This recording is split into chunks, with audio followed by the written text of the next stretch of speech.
agreed in principle, and we wanted to move forward. But sooner or later, we got to move on.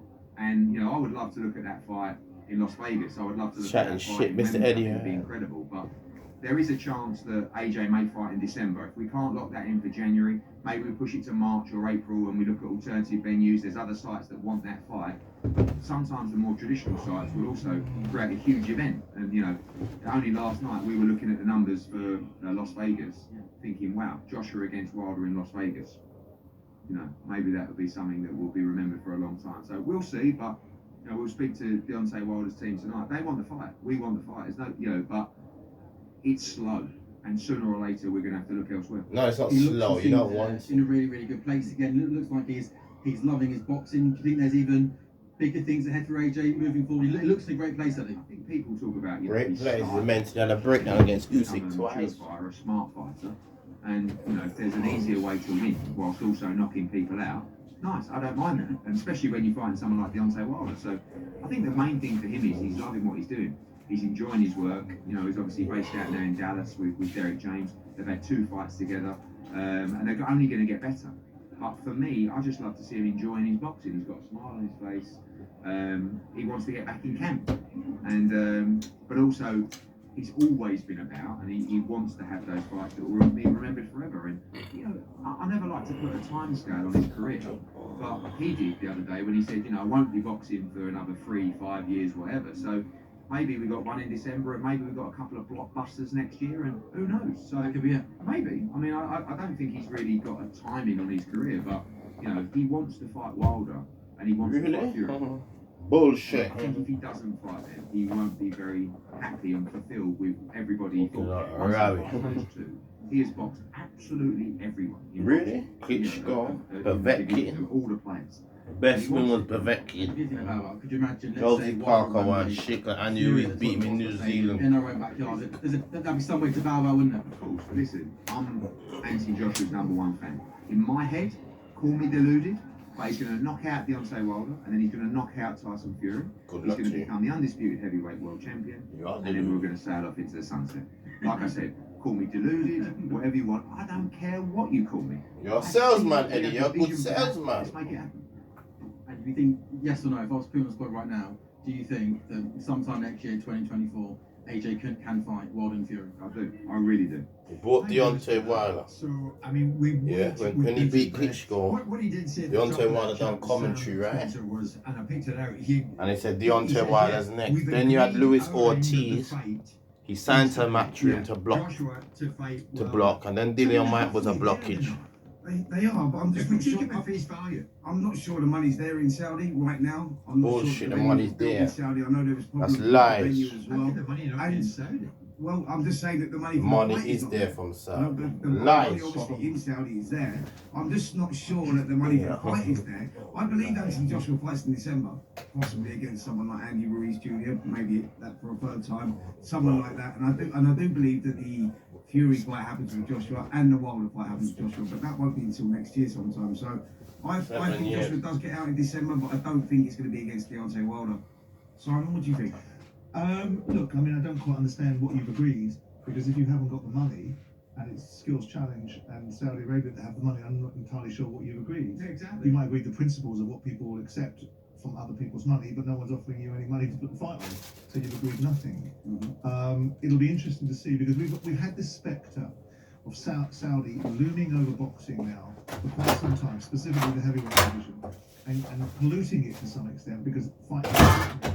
Now, Frank Warren makes this big song and dance about this dog and pony show he's got going over in Riyadh with Tyson Fury and Francis Ngannou as being the gateway opener to the proper revenue streams or the proper opportunities where the Saudis will put money up. Because we've heard what that fella Omar was talking about back in January or February, whenever it was, or when we were doing a press conference for Anthony Joshua versus Franklin Avery, and he was talking about this, that, and the other. We've not seen anything vaguely resembling what he was suggesting was going to happen, and we've now got this situation where Frank Warren believes that this deal that he's done over in Saudi will be the gateway to making the big fights.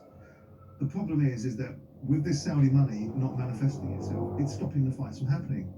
And like Steve Bunce has said, this year for heavyweight boxing is scandalous.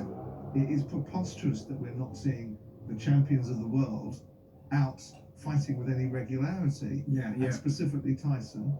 Obviously, Anthony Joshua, we're all very keen to see Anthony Joshua redemption and rehabilitation back to the wrecking machine that he once was. We saw a little bit more of it against Hellenius, and that fight's now been shrouded in Please, controversy. But the bottom line is Get that it on. they're not going to. Sammy, you're absolutely right to suggest that Steve Bunn's boxing writer, broadcaster, well respected, is on the money here, because he's saying boxing has always been a race against time, a race to get as much money as possible, as quickly and safely as possible. But this decaying state is so bad for business, it's going to hurt the business going forward.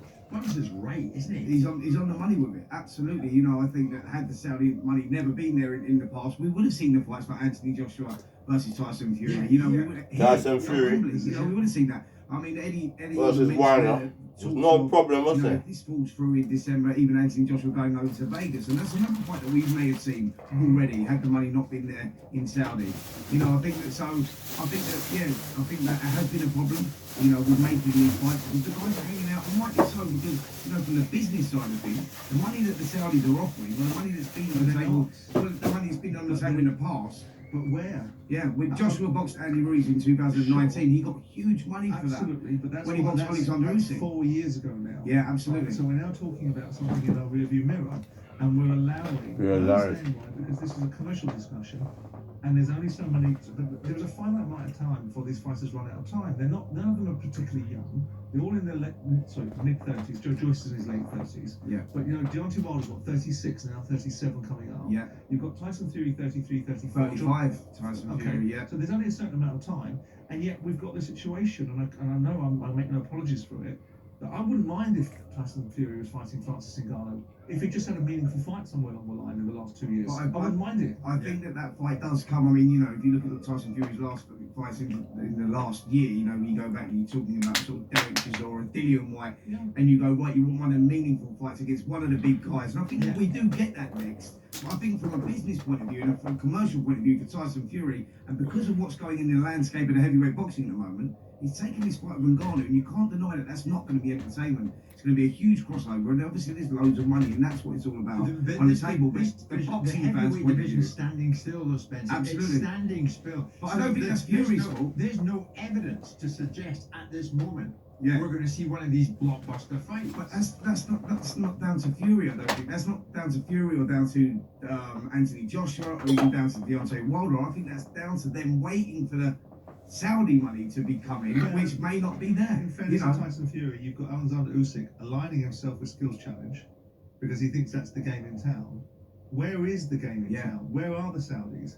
As much as I'll be critical of all of them, you know, whether it's Eddie or whether it's Frank or whether it's Ben Shalom. Yeah, but the promoter just come. You can tell me which my favourites are. All them Certain one, people. just want a But they can't percentage. make fights if the money that's supposed to be in the ring isn't there. Otherwise, they're going to underwrite it themselves and create a different landscape, and they're not going to get the facility fees. And the Saudis are a dangerous commodity for boxing because they're not facilitating solutions. Now, if Frank has got the zeitgeist and what he thinks he has, which is not the game changer of Ngannou versus Tyson Fury, it's what comes after that, and what relationships he's able to develop as a result of it, then we will very quickly need to put Frank Warren's feet to the fire.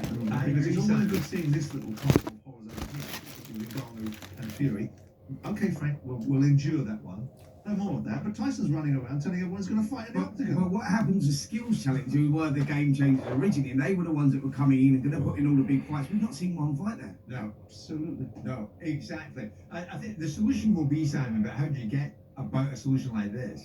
Is that the fighters, these big names, need to accept less in monetary terms to fight and fight in this country. I think they would have done that though, Jim. Had this money originally not been there over in Saudi Arabia. Like, look, if you go back years, you know, you're talking about if Anthony Joshua was going to box Tyson Fury, and you were talking about £5 to £10 million purse at Wembley Stadium before the Saudi thing come into play, that would have been on, and I think we would have seen these fights. So it'd be interesting to see if they can sell. If indeed Eddie is trying to make the fight happen with Wilder in Vegas, it'll be interesting to see how It's not gonna he sells happen. America, because on his last voyage to America, he got put on the seat of his pants by Andy Ruiz. That was his showcase. That was it, because they felt that he was another. Just making up one of these stories, sort of Eddie. British heavyweights that all style and and no substance. Making up the So story Obi from went 6 there years to ago. make his debut and to make it in Madison Square Garden, right? I mean, there was Yeah. 50 million and He gets proof of beat funds in and America. Al Heyman and Confirmed in the mind of the Americans. Mr. that British Shinkle. heavyweights still swallow it. Yeah. Right? Because people Disrespectful. You know, I'm not suggesting he did, but they accused him of accepting. Now- it and now- for now five Match titles in that he America shouldn't have finished. done, i.e. not wanting to carry on in the way that he could have done. So that would be interesting to see if they Yeah. can find bridge the gap. They can always they'll sell Wembley. Yeah. Let's have it right. Yeah. Eddie will sell Wembley. He'll fill Wembley with 90,000 fans for Deontay Wilder versus Anthony Joshua. What does that become then? That becomes a what? 30-40 Yeah. million Yeah. pound fight? Yeah. Yeah, Yeah, exactly. I think if it goes out to Vegas, it goes to the T-Mobile Center, 20,000 people. That's probably where you'd be looking at. Or casinos, because As for the heavyweight division, though, you know, please, please, please, let's talk more action. Action on the way, though, because next month.